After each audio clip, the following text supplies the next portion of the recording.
Hi hello ನಮಸ್ಕಾರ. ನಾನು ಚೆನ್ನಾಗಿದ್ದೀನಿ, ನೀವು ಕೂಡ ಚೆನ್ನಾಗಿದ್ದೀರಿ ಅಂದ್ಕೊಳ್ತೇನೆ. ನಮ್ಮ ತುಳಸಿ ಹಬ್ಬದ ಸಂಭ್ರಮ ಹೇಗೆ ಅಂದರೆ 5 ದಿನ ತುಳಸಿ ಹಬ್ಬದ ಸಂಭ್ರಮವನ್ನು ಮಾಡುತ್ತೇವೆ ನಾವು.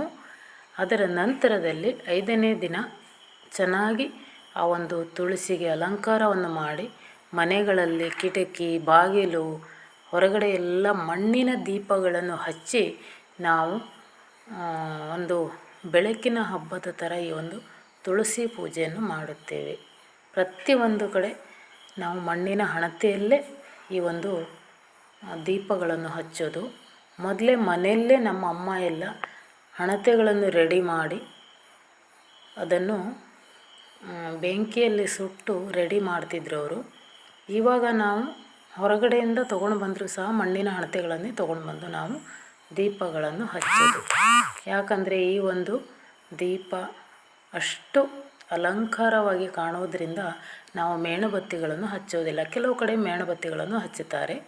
ಆದರೆ ಇವತ್ತಿನ ವಿಶೇಷತೆ ಈ ಒಂದು ತುಳಸಿ ಹಬ್ಬದ ವಿಶೇಷತೆಯಲ್ಲಿ ಮಣ್ಣಿನ ಹಣತೆಯಲ್ಲಿ ದೀಪ ಹಚ್ಚಿದರೆ ಶ್ರೇಷ್ಠ ಅನ್ನೋದು. ಮತ್ತು ಹಾಗೆ ಆ ತುಳಸಿ ಕಟ್ಟೆಯ ಮುಂದೆ ನೈವೇದ್ಯಗಳನ್ನು ಸಕ್ಕರೆ, ಮಂಡಕ್ಕಿ, ಖಾರ ಈ ಥರದ್ದೆಲ್ಲ ಸ್ವೀಟು ಇದನ್ನೆಲ್ಲ ನಾವು ನೈವೇದ್ಯವನ್ನು ಮಾಡ್ತೇವೆ. ಆ ಒಂದು ತುಳಸಿ ಕಟ್ಟೆಯಲ್ಲಿ ನೆಲ್ಲಿ ಮರದ ತೊಪ್ಪು ಹಾಗೆ ಬಾಳೆ ಗಿಡ, ಕಬ್ಬು ಇದನ್ನೆಲ್ಲ ಹಾಕಿ ನಾವು ಅಲಂಕಾರ ಮಾಡ್ತೇವೆ.